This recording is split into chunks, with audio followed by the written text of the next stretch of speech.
This is To The Point, a Rhino experience. Voted one of the top home services marketing and operations podcasts. Cutting through the bullshit and getting to the point. What's up, To The Point listeners? It's your boy, the host of To The Point Home Services Podcast, Cristiano, along with in studio, well, kind of someone else's studio-ish, Mr. Tall Paul. What's up, brother? Man, I am doing well. I'm so glad to be in Arizona, only to get into the actual studio and find out that our Wi-Fi is not working today. So we're down the street at a trench company, and it's amazing. Yeah, so shout out to my friends Charlie and Kelly Sanders from Arizona Trench Company, because we're literally sitting in their conference room because our Wi-Fi was out. And that causes a bit of a problem when you're having to have internet connection. But you got a bigger problem, dude, because I'm kind of inspired by the culture here and kind of what they do. And I think I might leave and dig ditches, man. Dig trenches. Nah. You just got back from filing your nails. I mean, you never dig a trench. You never even looked at a trench. I don't know what the hell you're talking about. So speaking of trenches, weren't you like laying in a trench last week, killing innocent animals? My daughter wanted me to bring that up with you. We need to talk about it. Yeah. So ironically, I went on my first hunting trip to Texas with Charlie, who's now conference room where we're sitting in shooting this podcast. And I did hunt, and it wasn't. Listen, I don't know if you've ever been. Actually, I do know you've never been hunting before. Never. But it was a pretty neat experience. I did keep all the meat, so I'm excited to get that back and have steaks and all that other stuff. So I shot a fallow deer, and it was pretty. It was me, man. I've done a lot of high risk, high adrenaline things, and it was right up there. It was high adrenaline for sure. I wondered how I would feel. Yeah. I was surprisingly like I was okay with it. Everybody else is wearing their camo, but me, man. I preach authenticity. I rolled up in my Timberlands and my 2 pairs of sweatpants and a Rhino hoodie, and I got after it. So, see, the camo didn't even matter. Man, and that is so Chris, because I would have spent like 3 weeks researching like the fabric density at Cabela's and probably spent $3,000 on all this gear. Chris shows up in sweatpants, Timberlands, and a hoodie and said, "Hand me the gun." So, Mario, you'll appreciate this, dude, because I don't have any camo. I got my balls busted mercifully the whole time by everybody else who's in camo. So as we got into Arizona Trench Company today, they gave me an Arizona Trench camo shirt. So I've got some official camo. The only place Chris's camo is at a boy band convention. Oh, really? Pot meat kettle? Good grief. All right, let's get into it. Nobody wants to hear Paul's fiction stories. So, hey, listen, we have a great guest on today, too. We always have a great guest on. This one's going to be different, and let me tell you why. First off, as I've gotten to know Mario, dude, his story is pretty awesome. And you know me, man, I love a good David versus Goliath story or a good comeback story and just success. I get all the right feels. And this is one of those things. But what's interesting is that, he's grown an electrical company, and we'll have him, in LA, we'll have him tell more about it. But to a extremely successful level with a lot of really good values that you and I kind of mirror, Paul. So I'm anxious to get into it, but I want to welcome the owner of Express Electrical Services, my man Mario, to the show. What's up, brother? Yo, what's up, Chris, man? I appreciate you taking the time to invite me on here to the point, and I like the no bullshit zone, right? That's right, so man. Thanks for having me on, get man. To appreciate the point. That. Well, we get to the point unless Paul starts talking, and then shit goes sideways because he never gets to the point. He wants to ask 50 questions when we're trying to close, so just be prepared for that. How do you feel about yourself today, Chris? Hey, can I set some context before we get into this? Can I just be, transparent and authentic like we try to be? All right, we're looking at Mario. He's in a very nice office. He's got the collar shirt on. That's my style, right? Super professional. But he's got a little edge to him today because he fired up a stogie at the beginning of this. And so this is first time someone smoked a stogie on air. But you're absolutely welcome. You don't even know what that means. I do. It's a stogie. You're right. I don't. Hey, Mario, is it the last name? Is it Campirano or Campirano? Wow. So Campirano. Oh, so shit. Campirano, You would right? put the roll in good, there. Brother, right? That's good. The way you said it the first time is good. Yeah. Okay, good. We never actually had that conversation. I just assumed. And you know what happens when you assume, Paul? I do. Yeah, so my apologies. So listen, the pride of John H. Francis Polytechnic High School, home of the Patriots. Is that right? Home of the Patriots. Yep. Dude, I wish I knew that, Mario. I'll bet you got some stories to tell. Yep. So, I do. But you're from. So, are you from officially North Hollywood? Did I read that right, or is that where you live now? No, that's where I was born and raised in North Hollywood. Okay. Yeah. In the streets of North Hollywood. And the streets of North Hollywood. Got it. Right. So today, you've got this amazing electrical company, arguably one of the best in California, residential. Now you're mostly residential focused, right? That's all we do is residential. Love it. So, but now you have 3 locations. So you're in LA County, LA though, Riverside and Santa Ana. Is that right? That's right. Okay. But I know that's not where you're, like we have this conversation next year. I bet it's a little bit different. So let's get into it. Are you ready? I'm ready, man. Hit me. I'm going to ask you a couple of questions ahead of time that literally have nothing to do with this show whatsoever. A couple icebreaker questions. Normal. If you could have dinner with anybody, dead or alive, who would it be? George Brazil. Wow. No shit, George Brazil. Dude, that was the most affirmative answer we've gotten since we've asked that question. That was huge. Just so you know, listeners, we never prepped him for that question. So that was pretty impressive, Mario. You know your shit. Why George? Because I got to know him before he passed, and that guy was just full of knowledge and he was such a blessing to me because he didn't hold back on giving free nuggets out there, and I just wanted to absorb more of it. And then when I heard about his passing, it hit me because I learned quite a bit from him. Yeah. So for those who don't know who George Brazil is, a monster company out here in the Southwest, and they did pretty much everything, right? HVAC, plumbing, electrical. Right. He started out here in Culver City, out here in Cali, and then, relocated to Arizona, and then he grew a big monster. I mean, that's one of the first companies I've seen having a blimp out in Arizona. Yes, I do recall. Awesome, right? Big company. Yeah, for sure. Talk about legacy. Like, you want someone to drop your name like that, right? When asked that question. That's pretty cool. Nice. What an honor. Okay. I feel kind of bad because I should have said my dad, right? I should have said my papa. Hey, my dad. Right? It's all context. All good. Right. Yeah, I get it. It was just top of mind. So second question. Mario the Mean Machine Campirano. Wow. Nah, that didn't sound as good, but I tried. Not good. Is strapping on his gloves. He's got them on. Right glove, left glove, walks out to the crowd for the boxing match of his life. What's his entrance song? That's a very good question. I don't know how to answer that, right? Paul's is Karma Chameleon from Boy George. I don't even know what that is. Yeah, he does. But I have a feeling Boy George is not a compliment. You know what? I like that song from Biggie Smalls.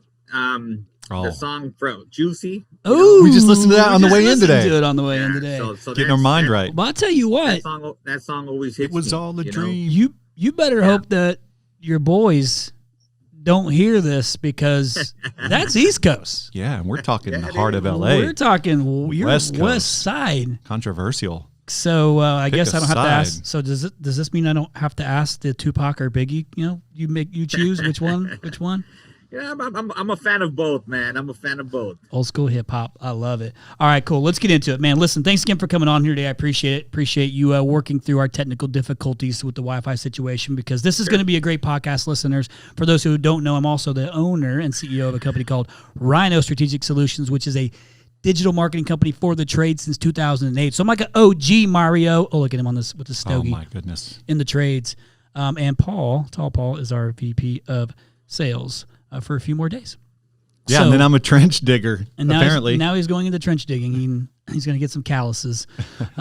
So let's go into it. Why don't you let our listeners know just kind of a little bit of the come up from Mario? And because I really like the early stories that you kind of talked about, I think it's important for our listeners to understand what that come up looked like for you. Because listen, man, you got locked up, you got rolled up. And, a lot of, I just am curious for everyone to know kind of what led you to that, to now this, multi-million-dollar super successful electrical company in LA. So if you'd share that story. No, that's a very good question, and I like to share my story. So, and it has to do a lot where I was raised. I was born and raised in North Hollywood, and I was raised in a community where there was a lot of gangs involved, and there was a lot of drugs and so forth and so on. So, as a kid, when you're growing up in that type of community, you look up to some of your friends' brothers, and I had a few friends that had brothers that were into other gangs, and as we were growing up, you look up to them, and you start getting like a wow factor. And I was raised by a father and a mother, great people, immigrants, but my father was a pretty harsh person. He was an alcoholic, and it was better not to be at home when he was home. Right. So ending up in the streets and running in the streets, and ended up turning into being a really bad drug addict, So I was using some very, very heavy drugs, and drugs led me to commit some crimes that led me to go to jail for quite some time. I was in and out of jail. I really didn't think, Chris, I want you to really understand this. I really didn't think that I was going to make it over 18 years old, because there was a history behind all of our friends that we were growing up with, that they were being shot and they were being killed and they were going to go do life in prison. So it was almost like you were shooting to actually hit 18 years old and your life was over. Yeah, so that's crazy. You were living a fast-paced life, in and out. And then we were only living within like a 3-mile zone of our community. Mm-hmm. Coming out of a 3-mile zone, now you're in a different neighborhood, but now you're getting wowed because you're like, oh shit, I didn't know this existed. Wow, whoa, is this sand? Is this the beach? Is this what it looks like? Wow. But you don't get to enjoy that when you're involved in gangs, because now you got to watch your back. Now you're in somebody else's hood. Hey, question for you real quick. I don't mean to interrupt you. Question. Have you ever seen the movie Boys in the Hood? Yeah, I have. And it's Is it like that? Or is that a little bit over the top? No, that's a little bit under the top. Oh, is it? Right. Damn. Right. So while you guys were too busy watching Boys from the Hood or Boys in the Hood, I was living the Boys from the Hood, the real story, the real how deep it goes into.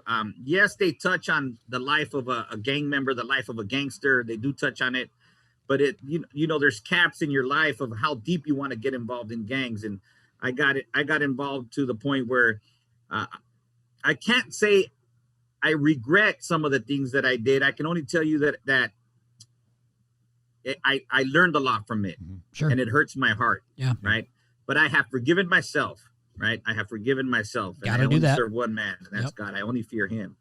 But getting involved in gangs and being a victim myself of being shot at and stabbed and call it, you name it, and then being incarcerated.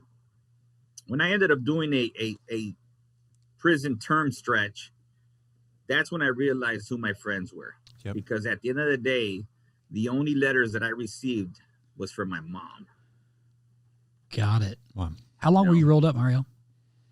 So I did 5 years in the state penitentiary, right? As a young man, 18, 19? 18. Okay. Damn. Yeah. Right. So, and I learned a lot from being in there. Yeah. Now, let me tell you my story about that. I went in there and I thought I was the man. I was, woo! Yeah. I was riding. I said, you know what? I made it to 18, but there's got to be a way out. The history shows that our friends ain't making it. So let me take this to the next level. So I started what we call being a rider in there. I was like, all right, I can do this. I can walk the walk. I can talk the talk. And I was. And then I ended up in the hole. I ended up doing what they call a shoot program, right? That's when you're isolated, and I can go more deep into this, but I don't want to. But it just taught me a lot. It taught me a lot. Yeah. So I'm curious to understand, and we'll get to this question, but a lot of this stuff has shaped the human being that you are today. But what's kind of sad is, one, the fact that you're saying that you're just trying to make it to 18, makes my heart hurt for you. I can't imagine my kids ever thinking that way. But that was as real as it could be for you and your friends, and that sucks. So, but you could have went a couple ways with that, and you obviously you did some shit and you got locked up and for 5 years. But you know what? Even at that point, you're still young, and a lot of people would give up at that point, right? Like you would just be like, "This is what it is. This is how I'm going. This is my life." But you didn't do that. You did at some point shift. So let's segue to that piece, like. Once you get out, however many years later, 5 years later, whatever it was, then what? Once I got out, and I started falling into the same, and I started going into the same pattern because I had to parole back to my parents' home. And my parents lived in the middle of the infestation of all the drugs and all the gangs. And as soon as I got out, the word got out, and I started falling back into that pattern. Do you get recruited back into that kind of stuff? Like they start coming at you and then giving you like money, and because it's kind of like you need something. It's hard to get a job as a parolee. It's like, how does that go? Like, is the peer pressure like start to get pretty crazy at that point? It does. I mean, you can get yourself involved into selling dope and all that, and I was not trying to go that route. But I owe a lot to my wife. My wife, her name's Roxy. We call her Roxy for short. Her name's Roxanne. Because maybe about 3 weeks after I paroled out of prison, I ended up meeting who's my wife now. We got along, we started dating, and gave me an opportunity to move to LA. But going back to what you were saying about, I'm out. I got to thank my brother too as well, because my brother got me a job as a laborer in construction, right? But get this, when we used to get payday, we used to have to all run to the bank because the checks used to bounce all the time, right? So it was, whoever made it first to the teller got paid. Whoever didn't had to wait a few days, right? So with no money in your pocket, you also, you start getting desperate and you start trying to see what else you can do to generate some type of monies, right? But I'm thankful that I didn't go back into that route. What was the breakthrough for you? Did you just get tired? Like, fuck, I'm tired. I'm over this. Like, I need to move on. It has to do with a lot of, man, I just don't want to go back. I don't want to take one step back. I was, I had gotten in and out of jail. I was already very involved. Chris and Paul, when I tell you I was heavily into drugs, man, I was a dope fiend. I was into hard stuff. I was smoking PCP from the morning, from the time I woke up to the time I would go to sleep. Wow. That was my drug of choice. Now, when people hear PCP, a lot of people don't know what it is, but it's a very strong drug. So when I tell you that I paroled and I got out, and I didn't want to go back, but the drug temptation was just there. It was knocking on my door, and I was fighting it, and I was tossing and turning. And that's why I'm thankful that I met my wife, because 3 weeks after, through all the temptation, I met her and we started dating. And 2 months later, I moved in with her. Yeah. Right. And I relocated. But again, going to your question, Paul or Chris, it's just, I didn't want to go back to that shit, man. I didn't want to go back to that. Yeah, I wonder if it gets exhausting. When you say PCP, you know what it makes me think of, Paul? I don't even know what PCP is. Well, so it's a harder drug, but it really, I've never done it either, just so everybody knows. Not saying I've not done anything, I've just not done that. But it makes me, oh, here's how you'll know. You've seen the movie Friday, right? I have. Remember when Smokey was stuck in Debo's pigeon coop? I do. And he was running down the road? That was PCP? That's PCP. Now I know what it is. There you go. So was it a gradual kind of shift toward getting clean, or was it kind of like instantaneous? Did you just make a decision? No, I started getting clean while I was incarcerated, because I want you to picture this. In the state penitentiary, it's almost like being in the streets, right? There you can get everything you can almost in the streets in there. Wild. So drugs were easy to come by, but I decided to start getting clean, while I was incarcerated. So when I got out, I was clean, right? And And I remember the day I got out, I ate 2 Big Macs. I used to love McDonald's, but I don't eat that shit no more. But No, you don't. Now you get up Straight and up. run like 50 miles a morning. or yeah, something yeah, stupid, yeah. something Ran this crazy. morning too. Oh, boy. Yeah. So Yeah, let's talk so- about the segue into electrical. Okay, so we know that Roxy's a lifesaver essentially. Yeah. Yeah, she is. So, when I moved in with Roxy, it was I remember this day like if it was yesterday. She's all like, well, let's find you a job. So she opened up the phone book, dude. Right. So she opened up the phone book. She started looking like, let's call these places. And I'm over here like, here's one thing that happened to me. I moved into her parents' home. I have never, ever, ever lived in a house. We've always been raised in apartment buildings. Yeah. So my first weekend at my wife's parents' home, I'm sitting in the porch and I'm saying, what the fuck is this? Because there's silence. Yeah. There's nobody running from the police. There's no helicopters above us. There's just silence. And I'm looking at my wife and I'm like, hey, you got to excuse me. But I ain't used to this type of life. And it's making me anxious. It's making me like, I don't belong here. It making me feel like your neighbors are judging me when I know they're not. It's just, this is not who I am. Anyhow, when we started looking for a job, I didn't know how to react when a female is trying to help me look for a job, right? So I walked away and I went to the nearest Labor Ready. Have you guys ever heard of that? I don't even know if they exist anymore. Is that Labor one of those, Ready? Is that one of those placement? Like they'll place you in different places, like a Right. temporary An agency. Yeah. Yeah, I went there, signed up, and they said, Had to sure, we got a disclose you're a job. convict, right? Right. So Yeah. I would always leave that section unchecked. Yeah. Right. Sure. I would Play leave it the unchecked. odds. Yeah. And they send me out to work, just odd jobs, whatnot. Then I found a organization. My wife actually found them in the phone books, an organization that actually just dedicated themselves to getting labor people or tradesmen. It was called, is it okay if I say the name? Sure. Of course.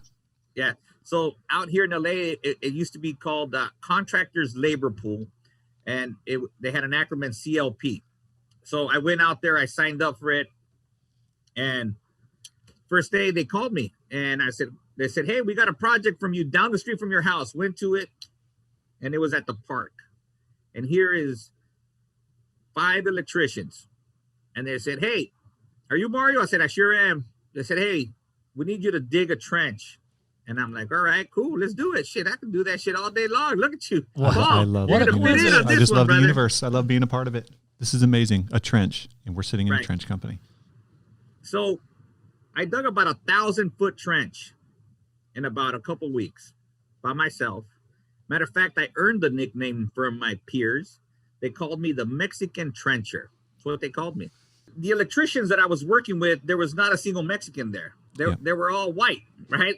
So they were all white guys. And then I earned the name Mexican Trencher, and they were fucking amazed how fast I dug this fucking trench, 1,000-foot trench, zigzag, because I was at a park for a baseball field, for 2 baseball fields.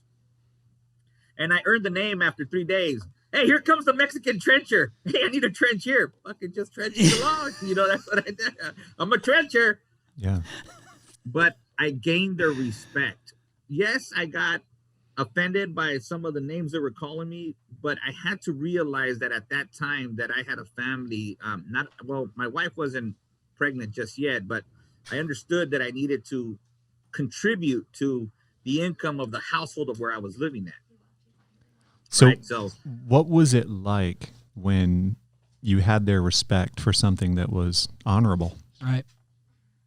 it was pretty cool because it was a different culture that I wasn't brought up with, right? Yeah. So when I looked at them, I was like, can I get along with these guys? I've only been raised with Hispanics, Mexican Americans, Mexicans, and then to be around Caucasians, or if it's okay with you using the word white, It's when fine. I was around, Totally. white people and they were giving me thumbs up and kudos, I wasn't used to that shit. Yeah. I was used to the white man arresting me, throwing me up against the wall and searching me, and now getting the respect from my fellow peers, gave me an understanding that there was opportunity out there. Pretty cool Right. moment. You'd say that was a pretty pivotal moment then in the shift for you, right? Oh yeah, fuck yeah. Especially, so get this, especially when the owner of the company came out. It was a small organization. It was about maybe 7 electricians. The owner came out and he goes, you dug all these trenches already? And I said, yes, sir. He says, all right, you're a keeper. Wow. You're a keeper. I'm going to keep you. And get this, I thought this guy was white, but the owner was Cuban, like straight up. It just looked white, man. So I always talked to him. And then one day I seen that he had a Hispanic last name. So I started talking to him in Spanish, and he turned around and he says, "Hey, we're in America, brother. You don't talk to me here in Spanish. We talk English." I said, "Whoa, baby. Right?" Anyhow, I got to thank, his name is Roland Noriega. I have to thank him because he gave me the opportunity. I went from becoming a labor guy digging trenches to becoming the driver to drop off material to becoming the helper of the electrician to 3 years later. Now listen to this. 3 years later, running 2 10-man crews on TIs. I was running them. I was running the jobs, and I was so young that I had such a fast pace on doing these type of jobs that, as I was doing these jobs, he was giving me bonuses because he's all like, "Man, you finished ahead of schedule." Sweet. But then he started bidding the jobs to where now he started putting pressure on me, like saying, "Hey, you're not finishing the jobs on time." And I'm like, "Fucker, I'm giving you as fast as I can, and I'm still finishing them on time." You get it? Yep. So Yep. that's where that's where my life shifted when that relationship came to an end. And where'd you go from there? It's a funny thing. There's a supermarket out here called Food for Less. Yep. And as I was walking into Food for Less in our community, I seen a friend of mine that was a plumber when we used to do TIs. His name was Jose. And I ran into him and I said, "Hey, Jose, what's going on? Haven't seen you at the job." We chopped it up for a bit. And he says, "Hey, I left that plumbing company and I went to go work for a company called Pick Red out of Los Angeles. And they do service work and they pay different, dude. You got to check them out. Here's my number. Call me." He said, "You see the van in the parking lot? Big old extended Ford version van?" He said, "That's the van I drive." I said, "Cool." That was it. Just got the number, didn't do nothing with him. 3 weeks later, I ran into him again, but now I ran into him at the exit. "Hey, you need to go. Trust me on it. You need to go." So I went. I took a 2-week vacation from the company I was working at, and I went. Sat down with the owners. I was electrician number 7 when I got hired there at that company. And the first week, I went back with the van that they gave me, and I was turning in the keys, and I said, "Rob, this ain't for me, man. You guys want me to go to somebody's home. You guys want me to give pricing, and this ain't for me, man." And he goes, and he started laughing at me. It was an Armenian guy. Started laughing at me, and he said, "You need to be patient, and you need to learn. Here, I'm going to teach you something." Sat me down. He told me, "Hey, this is how you present pricing," because they didn't have any training. They just gave you everything, tell you to go. He gave me some training. He goes, "Give it one more week." He goes, "You got one more week on vacation. Give it one more week. If it doesn't work, I'll respect it." So I went out on the field. First job I went to, I sold a rewire. Second job I went to, sold a panel. Third job I went to, sold a partial rewire. Make a long story short, I seen my first check when I got it. He sat me down. He says, "Your 2 weeks are up. This is how much your paycheck's going to look like. $17,000. And I was like, "Okay, well, is that for the year? Or how does it work?" Right? Granted, I was coming from a company that was paying me $13.25 an hour, right, for running 2 10-man crews. And I was like, "Okay, so how are you going to pay me the $17,000? Is that paid like in a year, like broken down?" He's like, "No, this is how your paycheck's going to look on the next payday." You're like, "Damn." And I'm like, "Okay, You've got my attention? so let me." I was still floored. I was like, "No. Explain it to me one more time." All right, cool. I said, "Let me think about it." I didn't even give him a yes. I left, told my wife, "Hey, these fuckers say they're going to pay me 17 grand. You believe that shit?" Friday. So, yeah. So, anyways, I went back to work for the company, and sure enough, I went to pick up my check the following Tuesday, and I had a check there. And it was heavy. After taxes and everything for $14,000, right? So. And you're in your 20s at this time still. Yeah. In the 80s. Yeah. Yep. Yeah. Wow. And I didn't believe in banks, So I believed in rolling up the money. You had rubber band banks. Yep. Rubber band Shoeboxes. banks. I got a funny story that remind me to tell you about the stocking up on cash without a bank. But anyhow, I went back and I worked for this company, and I became their number 1 service tech within that year. Within the first year of being with that company, I generated $1 million in sales. And Then the second year, I generated $1.2 million in sales, right? And a lot of people say, how can you, an electrician, generate that kind of revenue? I said, because the necessity is fucking real and the hustle is fucking real. Yeah. Because when you know you got kids and you know that you got to hustle and you got a family to feed, you can't let the bullshit mind thoughts that we all get. Don't fucking do it. You can't fucking do it. Well, you know what? I'm going to challenge you and I'm going to fucking do it. And I'm going to prove it to everybody that I can fucking do it. Love it. I ended up making so much money that you guys know the wall heaters out here in California that use a lot of wall heaters? Yep. So I disconnected the gas. I capped it because we didn't use the wall heater. And I used to stuff all my cash in the wall heater. Boom, boom. Wow. And then one day I walked in, right? This was at a rental home. I walked in with my wife and I said, fuck, we got fucking robbed. Because the cash was laying on the floor, right? And I said, son of a bitch, they got us, man. And she goes, well, nobody broke in. What are you talking about? I said, look at the money. They must have took some of it. But it wasn't. It's just that it fell down because it got too heavy, right? From stashing it up there, just boom, came down, right? So my wife said, you know what? Enough is enough. I know you don't believe in banks, but we got to take some of this cash to the bank. And that was my first checking account ever. And I still got that checking account today at a credit union.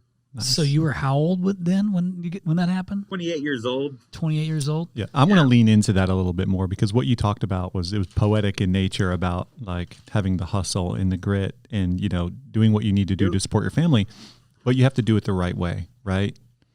Talk to me about how you become that successful, but also, you know, toe the line of being, you know, having integrity and doing it the right way and communicating well and making sure that homeowners are getting what they need and not too much of what they need. Because there's a lot of people out there who have got an opportunity to, you know, be in the gray area when they go into someone's attic or at their panel or whatever that might be. So how do you do that? You know, that's a very good question. You know, I have a spiritual relationship with God. Mm-hmm. And I ain't going to be ashamed to say this because I trust him tremendously. There's a couple things that I promised to God. I said, I will not steal and cheat if you help me. Mm-hmm. I will carry my integrity and be honest, right? Now, there's a lot of people that talk about when you pay somebody commission, they're going to sell something to somebody that they don't need.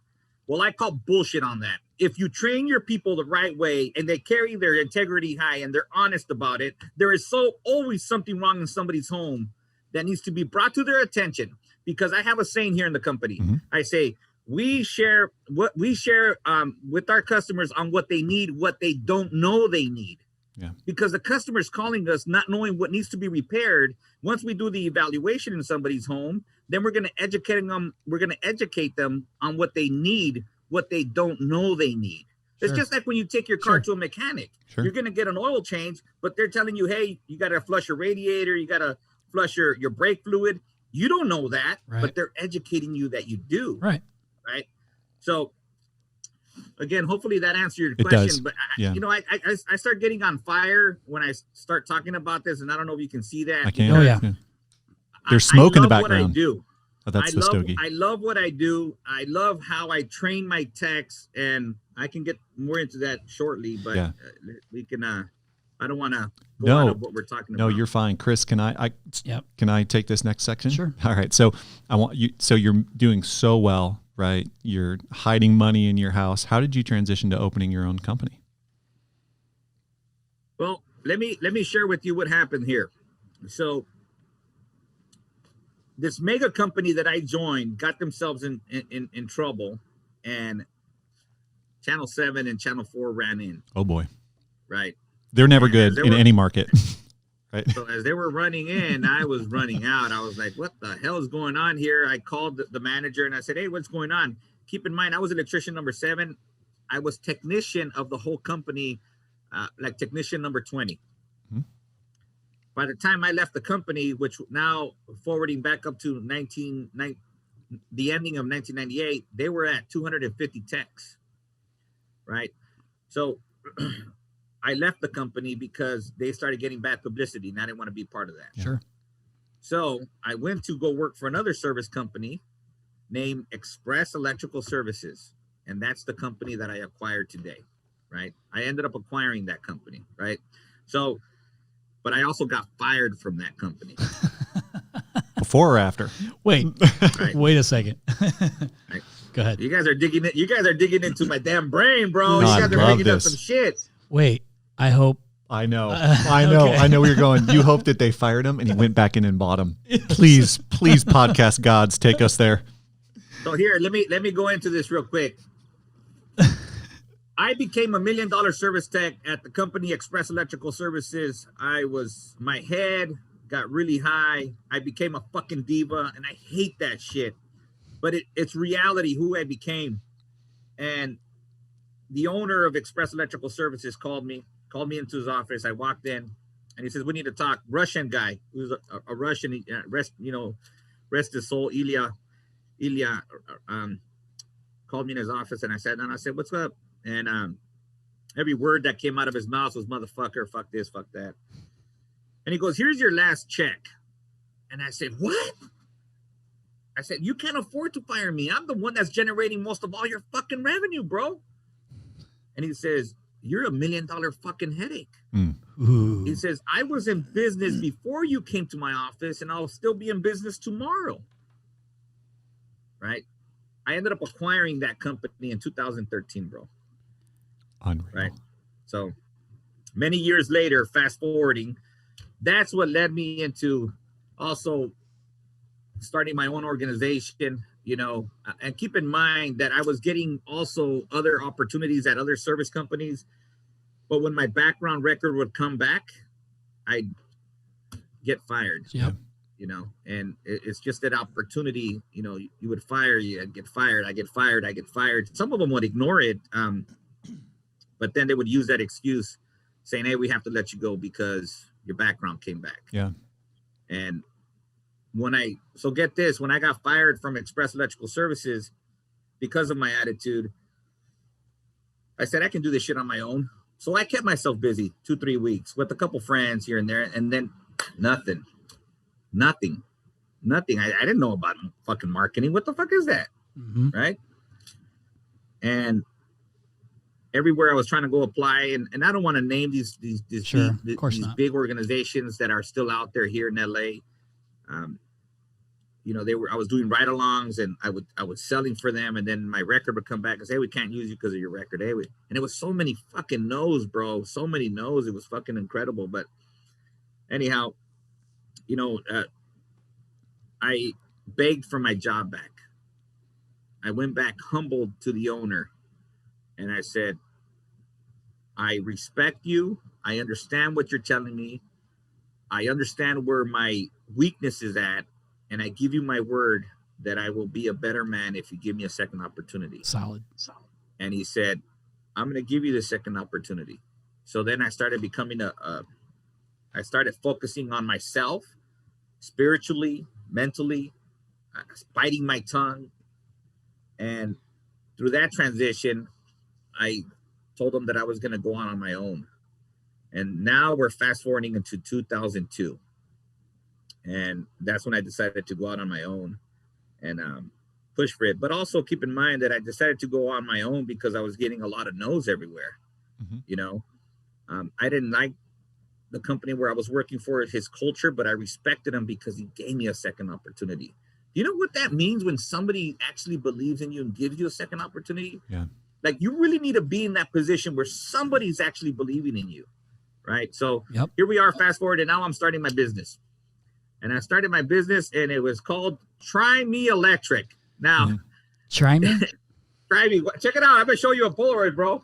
A Polaroid. I keep this in my desk to know who I am, bro. Look at that. Oh, I love it. Oh, you should get that van and roll it around. Right. We got to get a picture of this and post it. A used 1985 truck from Verizon, Yep. the phone company. I was so excited.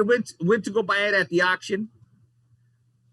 Drove it out of the auction lot, and it broke down on the driveway of leaving the auction, bro. Talk about fucked up, right? Had to get a tow truck to get it home after just buying the shit. But hey, you have to text me a picture of that, will you please? Even if I don't care, absolutely, send it to me. Absolutely, thank you. So after starting the company, Try Me Electric, the reason I named it that is because I just wanted people to give try me you? an opportunity. Mhm. Just try me out. Try You know, you out. I'm gonna be there. I'm gonna be there for you when you want me to be there. And you know that, man, I can get into a damn deep stories of trying me. I ended up doing service work. I ended up marketing myself very little from what I educated myself and asking questions. But then I took a really deep turn, man. I instead of staying on a path, I took a left and ended up getting lost, man. Yeah. You know, I became a huge electrical contractor in construction and tilt up buildings. And I'm like, what the fuck am I doing? Right. And we all make mistakes, right? So one of my early mistakes in life, and one of the biggest mistakes I've made, and what made me who I am today, was when I received a letter from a bankruptcy court after just having dinner with a contractor named Bobby Holcomb, owed me $300,000, having dinner. Then here comes Monday morning, I'm doing 3 projects for him, and it's from the bankruptcy court, and it's from his company. And the first one written off on that bankruptcy is fucking me, my company. And I'm like, what the fuck? I had to call him.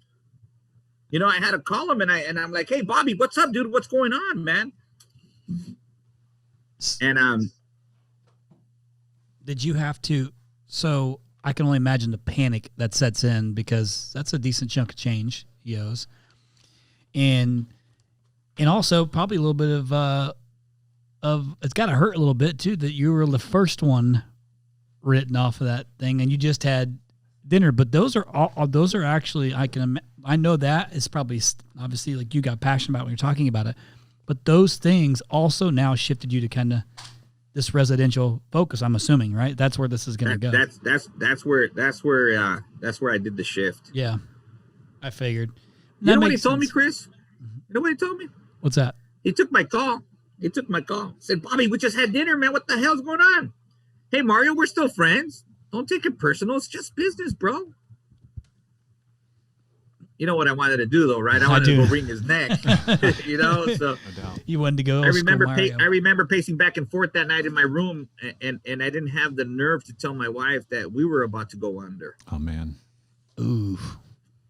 Fuck, you know that feeling, bro? When you're pacing back and forth and you can't sleep, and your wife's asking you, like, what the fuck's going on with you? And I'm like, nothing. I'm good. And she's the one that was doing the books. Yeah. And you're pacing, and then you just gotta tell her. I said, hey, sweetheart, Bobby ain't gonna pay us, man. We motherfucker owes us $300,000 and he ain't paying. That's a real moment. She start, you know. That's a real moment. So, well, so let's. Yeah, I'm almost getting like a knot in my throat because that shit was kind of fucking tough, bro. Yeah. But here's what I did. I sat down. I stood up that night. Hold up. I need to gather myself. So I stood up that night and I promised myself that I'm going to go back to being a fucking service technician. I'm going to have to lay everybody off and only keep the good guys. And I'm going to fucking push hard. I'm going to talk to the supply houses that I owe them money.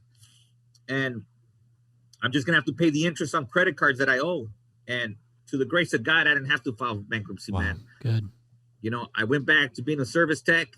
I kept about 6 guys with me, and I started being the salesman myself. And boom, that's where the change started happening. Yeah. Yep. That's where the change started happening. You know, it's like I went back into service. Mario, what year was that? What year was that? I'm trying to get a gauge for timeline.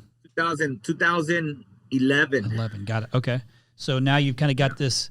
You've gone through phases of transitions, which I think is pretty normal in ownership, but just in different ways. But so you kind of hit this new foundation from another awful way to learn by not getting paid out, and that you had to lay people off, which is awful. I've never thank God I've never had to do that, but I'm an empathetic guy, man, so I can only imagine how that felt for you to have to do that and impact those people's families. So now you go into, in 2011, this is now 10 years ago. Jeez.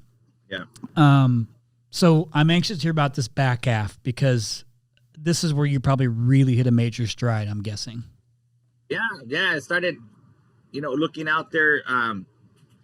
Started looking at other organizations to join, to educate myself in service, how to build the perfect service company. And I don't have the perfect service company whatsoever, but I have great people behind me Sure. right now. I started looking at ESI, from the Success Group. I started looking at Nexstar, Service Roundtable. I even got suckered into buying a franchise, bro. But thank goodness I got out of that shit. No, don't tell me which one. No. I mean, come on. There's only 2 in the industry that are electrical, but I got suckered into buying one of them. Got it. Okay. But noted. got out of that jungle. Noted.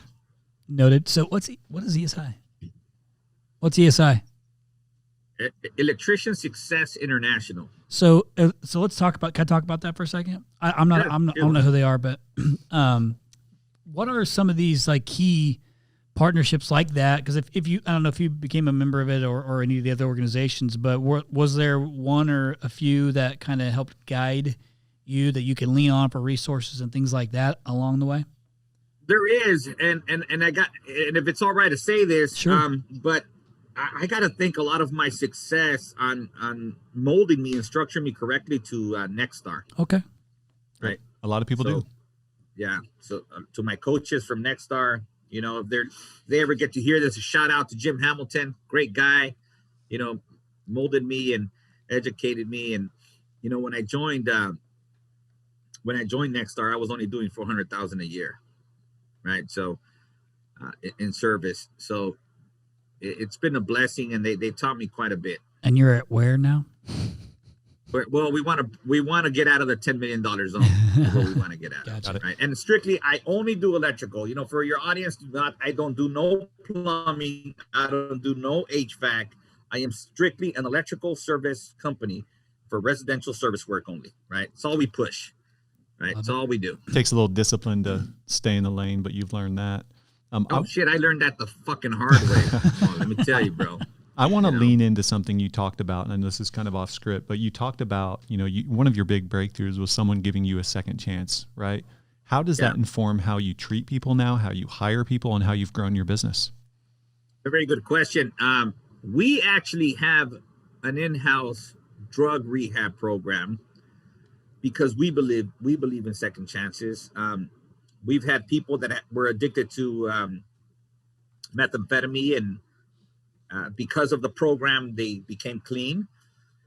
We have an alcohol program, and because of the program, we've had someone go through the program of alcohol and became clean. Believe it or not, alcohol is just as damn drug. The reason I chose to do that is because I believe in second chances, because I was given a second chance. So I believe in structuring and making sure that I can give somebody a second chance. As far as what do we do to hire is we reach out to our community. We get a lot of referrals from our own electricians. We like to groom our own techs. Of course, yeah. We've noticed that when we hire people with experience, they already come with some, what can I tell you? They just come with bad habits. They just come with bad habits that don't fit our culture. Sure. That's common. Yeah. So we have some good apprentices right now. We put them through an apprenticeship program. They'll ride along with somebody for about a year, or before a year, they end up graduating to get into a truck on their own, So what I love about this is, and I was hoping, I knew we were going to get to that part of the story because I did want to talk about it. And I do think that giving second chances is a very, that's awesome. I love that you do it, and I understand where it's coming from. And it doesn't always go right. But you can only control so much. You're just you helping put it in place. They still have to follow that path, and then hopefully they can turn into, great employees that help you continue to grow. Because obviously, a lot of times it's not so much even a leads game as it is a bodies game. Yeah, absolutely.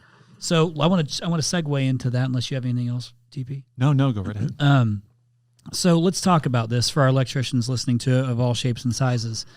Now you're residentially focused, so remember listeners, his responses are geared towards that. But what, in your opinion, once you realize shit, I have to I do have to market this thing, to be able to bring in new customers. Like, what has kind of been some of the best avenues that you've used for marketing? And if you don't mind, like, is there like hey, this is one offer that we use that's been the most appealing. So just a couple little nuggets that somebody might be able to take away if they're sitting in, Kentucky, Indiana, Colorado, wherever they're at, and that they can implement into their electrical company. So again, we're like any other organization. We're deep into AdWords. We don't use our homepage website as our AdWords. It is attached to it, but the AdWords is a call of action, right? Sure. Yep. What we've seen that works for AdWords for us is showing the special for the day. How much are they going to get off for that day, right? And also, if you're trying to click away from our website, it doesn't let you. You got to click it off like 2 or 3 times, because we'll throw a coupon in your face and we say, call now in the next 3 minutes and you're going to get X amount of dollars off. And we've noticed that when people are trying to click off, based on the reports that we receive, that the conversion rate goes up once that coupon comes in their face. Mm-hmm. Love it. Right? Yep. Of course. So, gotta love LSA, right? Yeah. Which, AKA Google Home Services. Google Home Services. Yeah. Hey, dude, you know what they used to I won't mention the other marketing companies that are on there, but everybody thought I was crying wolf, Chris. When I was reading about LSA being out in San Francisco, I said, this shit's gonna hit LA, and I wanna be ready for this. Yep. So I reached out to the marketing company that I was with at that point. They said, don't worry about it. Just worry about it when it comes. Don't worry about it. Fuck no. I reached out to like because they 5 weren't ready. different marketing companies, brother. They were all telling me, man, stop. Then I heard a rumor say that they called me the crying wolf about Google Home Services. Well, get this. Google Home Services got released in 2017, the July 3rd. For electrical In Los Angeles. I was the only motherfucker approved on LSA, and my fucking phone was blowing the shit up, bro. The only one. I was the only one up there, Chris. So, for the first 3 days, July 3rd, 4th, 5th, remember we have 4th of July, I had over 200 service calls. Yeah, that's phenomenal. That's a pretty lucky spot to be in. So for those listening for the first time. Right. So they know now. But also I want the other companies that are listening to this that have asked me the question of marketing, they have to think outside the box, right? They have to make sure that, they can use the Nextdoor app to their advantage. They can go to Facebook and start doing Facebook Live. Or shoot a video of the project they're doing. There's nothing like actually making it look authentic. Like, don't be fake about it. Grab the damn cell phone and be like, hey, check it out. We're changing out this panel right now. We're in the neighborhood. We're in your community. We could come out. We're hiring, by the way. Right. Shit. Come on board. Paul's leaving and going to Arizona Trench Company, so we got room. Yeah, Paul, let's do it, bro. The one trenchman. I need you. No, oh my gosh. Hey, so quick question. In regards to marketing, have you used any call to actions like any specific guarantees that you realize? Because some people are kind of hesitant about guarantees, and then right, we do, and we still do to today, Chris. And that's one of our promises to our customers is that if you ain't 100% satisfied with our work, you ain't got to pay us a damn dime. Wow. Okay, and you guys. Right. Like that's So for us, it's all about 100% customer satisfied. Everybody uses that shit. Let's be real about it. 100% satisfied. But how are you going to really satisfy the customer? The customer ain't satisfied. Just give them back their damn money and move along. Don't let nobody throw a gear in your ranch and fight for that money. Like, this person owes me the money. Fuck it. Just pay them their money back and move the fuck on, because that can throw a monkey wrench in your gears and screw up what you got going on. Yeah, it's hard to think in some instances to think about that short-sighted, but you really do have to think long-term, like of what's going to cost you to keep fighting it. Are they going to leave a negative review? What's that going to take in lost revenue? Like, what is all these stuff? So I love the idea of that. Now you're probably standing on like, hey, these are the things that we promised, these things that we did do these things. So there probably has to be some give and take in there a little bit. But now the other thing that I'm always a huge fan of is quickness, speed, because speed is a necessity. So a service lead comes in, a repair lead comes in, whatever it is. Do you promote like, hey, I think I read somewhere like, hey, well, we have a technician there within 60 to 90 minutes, or if it's the same day or next day, you use that as a call to action as well? We use that. We use the 60 to 90 as a call of action, as a promise to our customers that if we get a emergency call, Emergency. a same-day emergency call. We There's will your have filter. somebody at your doorstep within 60 to 90 minutes. Boom. How do we still do that today?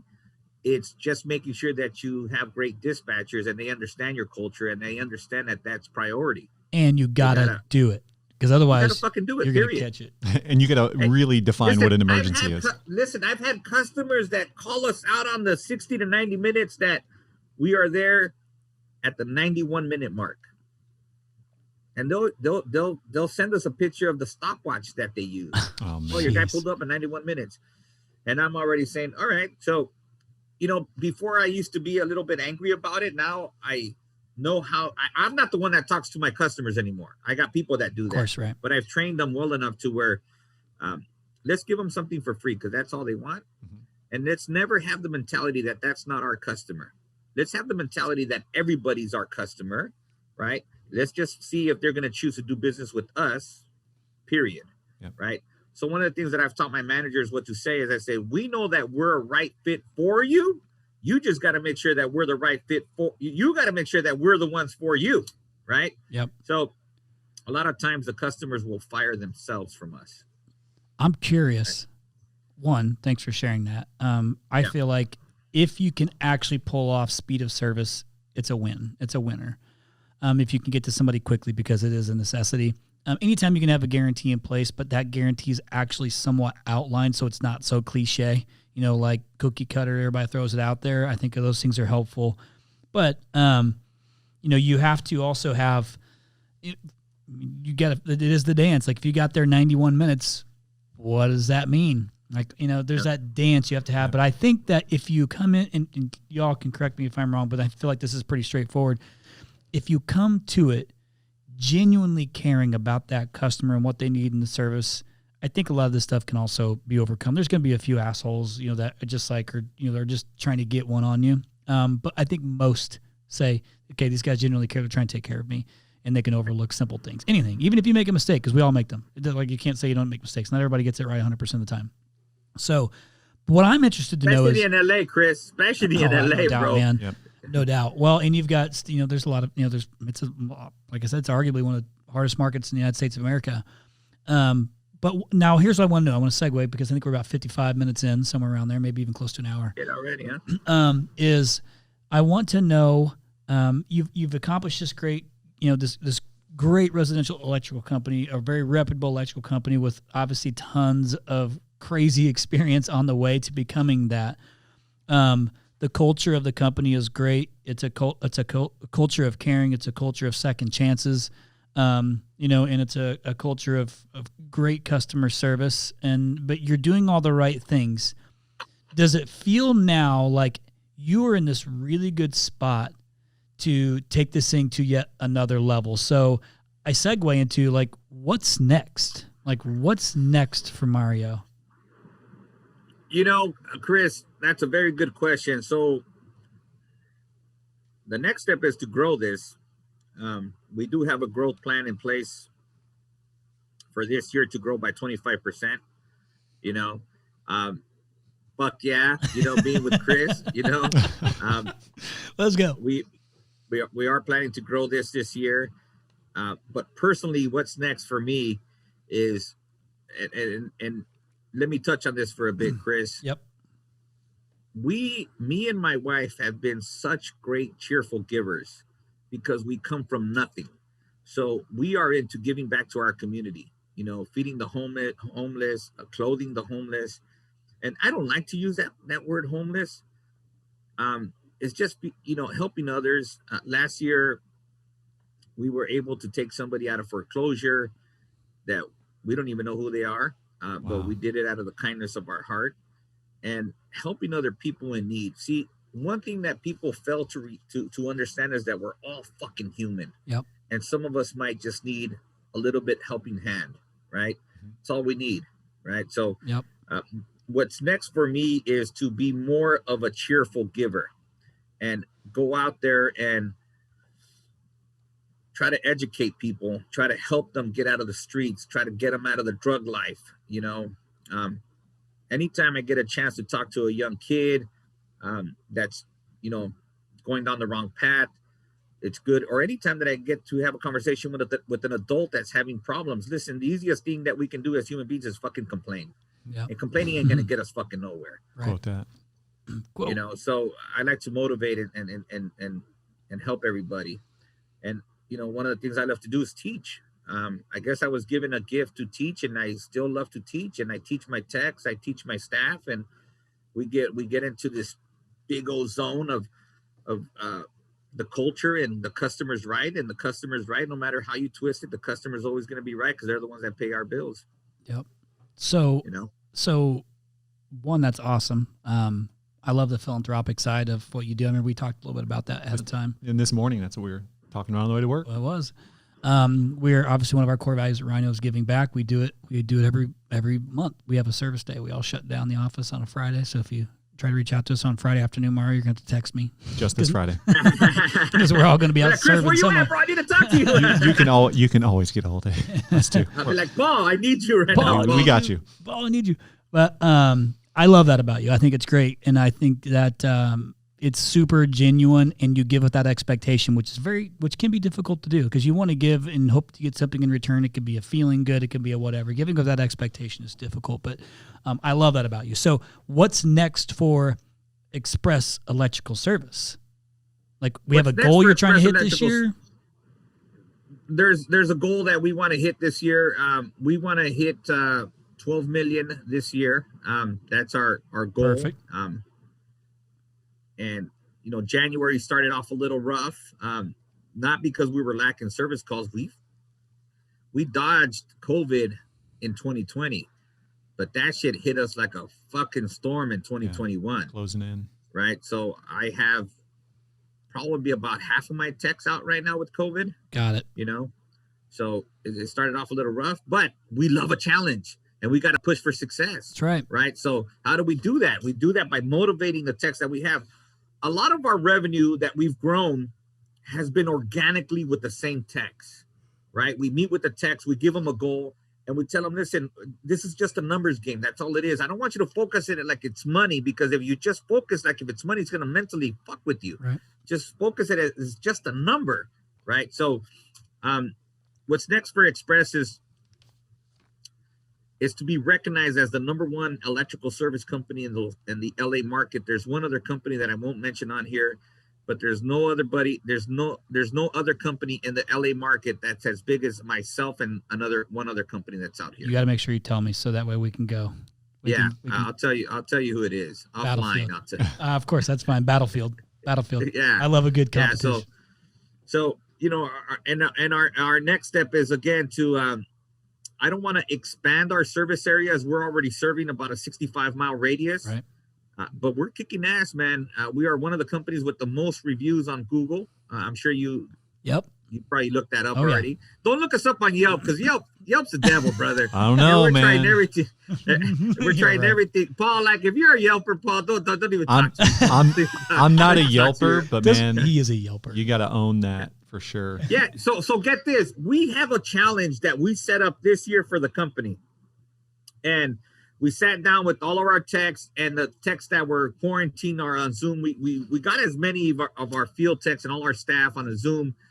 And we said that we were going to grab Yelp by the horns this year, and that we were going to change it. And this is our goal, from a 2.5 star rating for the LA office to a 4-star rating. And mark my words, if I don't do that shit. Yeah. Paul, you and I are going to talk in December. You're going to be like, Mario, how did you get Yelp from a 2.5 to a 4-star rating? And then I can share with you how we did it. Right. I've been called a lot of things. Being accused of being a Yelper might be the most offensive. So producer Kyle says we're going to do the follow-up live on the podcast. Yeah. Yep. So Mario, I want to make sure I say this before we close out. I know it's been now decades since you've turned your life around, and what an incredible story. But I just want to say congratulations, man. Absolutely. Because thank you. Not on your success now, but the transition you made in the 80s, because I'm sure it still feels like yesterday. And I can only imagine what it feels like to lay your head down on a pillow tonight, knowing you're impacting lives, knowing you turned your life around, and it could be so much different. So, man, congratulations. Congratulations. Appreciate that, Paul. Thanks, man. I can only imagine. Wow. Yeah, I like that movie, man. That was a good movie. Yeah, of course, it's pretty cool. Hey, I want to finish with this. And I'm just gonna and one, I exactly like what Paul said. I love a good story like this, man. It's so cool. It could have went completely different. You could have been living a completely different life, and now you're not only living a great life, but impacting many, many others because of it. And I commend you for that, my man.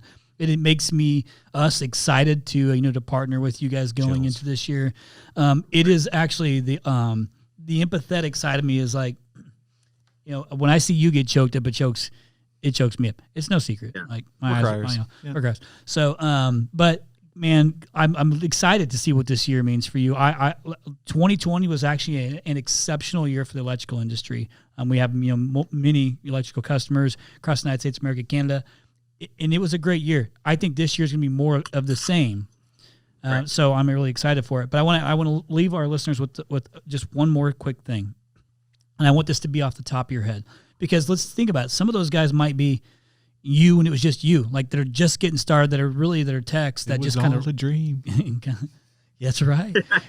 Or rolling out on their own and doing their own thing, but don't know shit except how to hustle, like how to get to work, how to do the work, how to go out, get after it and do it. Have no idea what else to do.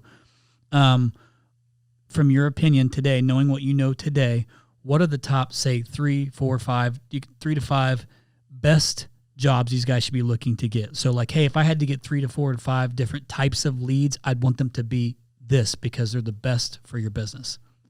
I would off the top of my head, I'd get partial powers, no power, panel upgrades, and rewires. There you go. Right. There you go. For sure. So, again, thanks for coming on, man. Thanks for dealing with our technical difficulties. I would imagine if our listeners wanted to connect with you and ask any questions offline, that you'd be welcome to do that. Yeah, for sure, man. I'm an open book, man. That's one thing about me, man. I'm an open book, brother. You are, and I appreciate that about you. And it's cool you get to share those experiences and that you've got this heart for helping and giving. So I appreciate that so much. So what we'll do is, if anybody wants to connect with Mario directly, just reach out to the podcast on the Facebook page, Instagram, wherever. And also, everybody who left, what's that? Fax me. Oh, I guess you can also go to the website. Just reach out to Paul directly. His cell phone is 555. Okay, hey, listen, hopefully you guys really enjoyed the podcast today with Mario and enjoyed his story. I thought it was worth going really far down the path with his story because it is a feel-good story. It's the beginning of the year. I'm not sure exactly when this podcast is going to air, but today is the 27th of January that we're recording it. But hopefully you got some good takeaways. And if you're an electrical company and you are trying to figure it out, it's okay to ask for help. Like, the whole reason this podcast exists is to be able to share information that others have done successfully to help you move your business forward. But you've got to make sure, like we always say, just as much as we did in 2020, Paul, is ambition without action is what? It's useless. It is absolutely useless. Mario, appreciate you, brother. Thanks, Chris, for having me on. Paul, man, thank you, man. Thank you. Thank you. Until next time, we'll see you.